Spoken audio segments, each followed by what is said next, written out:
الله سيدنا محمد عليه افضل الصلاة والسلام. ازيكم حبايب، عاملين ايه؟ يا رب تكونوا بخير وفي احسن حال.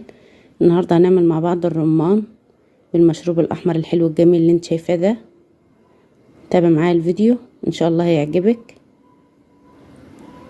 شايفه الجمال والحلاوه، شايفه اللون بيتكلم عن نفسه.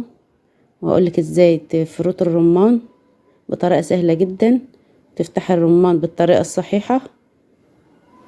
تابع معايا الفيديو للاخر، ما تنسيش تحط لايك واشتراك في القناه لو عجبك الفيديو، وتفعل الجرس على كلمه الكل عشان يوصل كل فيديو جديد انا بعمله. الرمان من الحاجات المفيده جدا لاطفالنا، وموجود كتير في الشتاء. استغل الحاجات اللي بتيجي في الشتاء دي كلها، جميله ومفيده للاطفال وللكبار برضو. ان شاء الله هنعمل وصفات حلوه جدا منه، تقدر تعمل